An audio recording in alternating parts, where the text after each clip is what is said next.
Hi அஸ்ஸலாமு அலைக்கும். எல்லோரும் எப்படி இருக்கீங்க? வெல்கம் பேக் டு சுஜா சமையல். இன்றைக்கி நம்ம என்ன பார்க்க போகிறோன்னா லட்டு தாங்க. மோத்திச்சூர் லட்டு நம்ம எப்படி ஈஸியான முறையில் சுலபமாக எப்படி நம்ம வீட்டிலே செய்யலாங்கிறத பார்க்கலாம். குறைவான பொருளை வச்சு ஈஸியான மெத்தடில் நம்ம செஞ்சு காட்டியிருக்கேன். மிஸ் பண்ணாமல் ஸ்கிப் பண்ணாமல் கண்டிப்பாக பாருங்கள். ஃபஸ்ட் டைம் பார்க்குறவங்கள தான் சப்ஸ்கிரைப் பண்ணிவிட்டு பாருங்கள். நான் போடுற ரெசிபி உங்களுக்கு பிடிச்சிருந்தா லைக் பண்ணிட்டு பாருங்கள். வாங்க நம்ம வீடியோக்குள்ளே போகலாம். ஒரு கடாய் எடுத்துக்குங்க. அதுக்கு 2 கப்பு சீனி, 1/2 கிலோ சீனி, 1 கப்பு தண்ணி. இது ஜஸ்ட்டு கரைஞ்சாலே போதும்.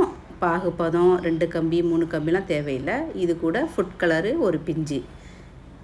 சர்க்கரை நல்லா கரைஞ்சதுக்கு பிறகு இந்த மாதிரி இருக்கிறப்ப லேசாக பிசுபிசுப்பு தன்மை வரும்ல, அந்த ஸ்டேஜில் நம்ம அடுப்பை ஆஃப் பண்ணிட வேண்டியதான் போதும். இப்போ அடுத்தபடியாக இப்போ மாவை ஜலிச்சிக்கலாம். இதுக்கு கடல மாவு 2 கப்பு, 1/2 கிலோ. கடலை மாவை நல்லா ஜலிச்சிக்கிறலாம். அதில் கட்டிகள் இருக்கும், தூசிகள் எதுவும் இருக்கும். இது கூட ஒரு பிஞ்சு food colour kesari powder mix பண்ணிக்கோங்க. இது கூட கொஞ்சமாக உப்பு, சோடா உப்பு, ஆப்பச்சோடா இருக்குல்ல, அது ஒரு பிஞ்சு. 3ஐயும் மிக்ஸ் பண்ணிவிட்டு கொஞ்சம் கொஞ்சமாக தண்ணி ஆட் பண்ணிக்கலாம். நமக்கு ஒரு தோசை மாவு பதத்துக்கு கரைச்சி எடுத்து வச்சுக்கலாம். பாருங்கள், இந்த மாதிரி பதத்தில் கரைச்சி வச்சா போதும். இப்போ நம்ம பூந்திலாம் பொரிக்க தேவையில்லை. பூந்தி பொரிக்காமல் நம்ம எப்படி செய்யலாங்கிறத பாருங்கள். ஆயில் நல்லா சூடானது பிறகு மாவை இந்த மாதிரி கரண்டியில் அள்ளி ஊற்ற வேண்டியது தான். ரொம்ப ஈஸியான வேலை, கஷ்டமில்லாமல் டக்கு டக்குன்னு பண்ணிடலாம். பூந்திலாம் பொரிக்க தேவையில்லை. இந்த மாதிரி அள்ளி ஊற்றி ஜஸ்ட்டு 1 நிமிஷம், ரொம்ப நேரம் வச்சுருந்தா முருகலாக போயிடும். முருகலாகக்கூடாது, வெந்தாலே போதும்.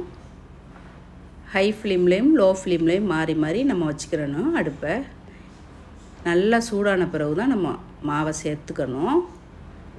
இது 1 நிமிஷம் ஆனதுக்கு பிறகு இந்த மாதிரி திருப்பி போட்டு எல்லா மாவுகளையும் இது போல் ஊற்றி எடுத்து வச்சுக்கலாம்.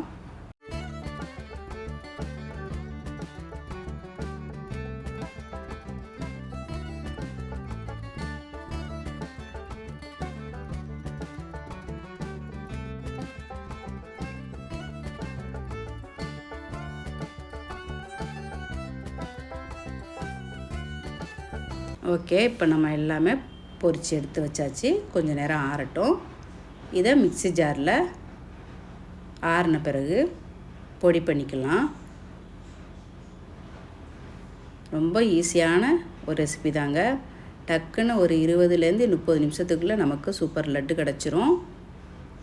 இந்த மாதிரி பாருங்கள், பொசு பொசுண்டு பஞ்சு போல் நம்ம அரைச்சி எடுத்துக்கிட்டு வந்துட்டோம்.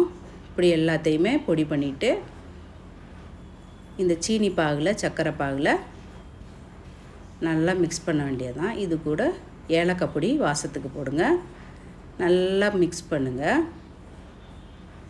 அடுப்பை லோ ஃப்ளேமில் வச்சு மிக்ஸ் பண்ணிவிட்டு இதுக்கு தேவையான நம்ம நெய் சேர்த்துக்கலாம். எவ்வளோ நெய் சேர்த்தாலும் நல்லாயிருக்கும். நான் இப்போது 2 டேபிள் ஸ்பூன் நெய் சேர்த்துருக்கேன். நெய் சேர்க்க சேர்க்க டேஸ்ட்டு கூடும். இதில் கொஞ்சமாக முந்திரி பருப்பும் திராட்சையும்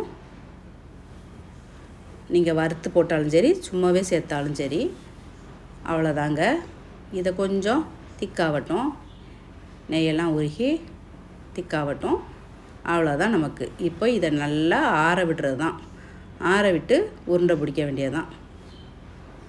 சூப்பரான மோத்திச்சூர் லட்டு ரெடி.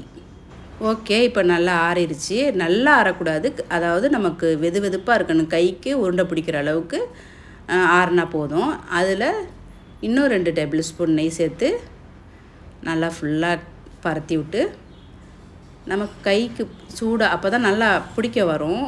அதே சமயம் ரொம்ப சூடான இதில் நம்ம நல்லா பிடிக்க வராது லட்டு. அவ்வளோதாங்க. இந்த மாதிரி உங்களுக்கு என்ன அளவுக்கு சைஸில் பிடிக்கணுமோ அந்த அளவுக்கு பிடிச்சி வைங்க. சூப்பராக இருக்குல்ல. அவ்வளோதாங்க, நமக்கு லட்டு ரெடி ஆயிடுச்சு. இந்த வீடியோ உங்களுக்கு பிடிச்சிருக்குன்னு நான் நம்புகிறேன். பிடிச்சிருந்தா கண்டிப்பாக லைக் பண்ணுங்கள், உங்கள் ஃப்ரெண்ட்ஸ் ரிலேட்டிவ்ஸ்க்கு ஷேர் பண்ணுங்கள். ஓகே ஃப்ரெண்ட்ஸ், இதுபோல் நெக்ஸ்ட் வீடியோவில் சந்திப்போம். தேங்க்யூ ஃபார் வாட்சிங். பாய். அஸ்ஸலாமு அலைக்கும்.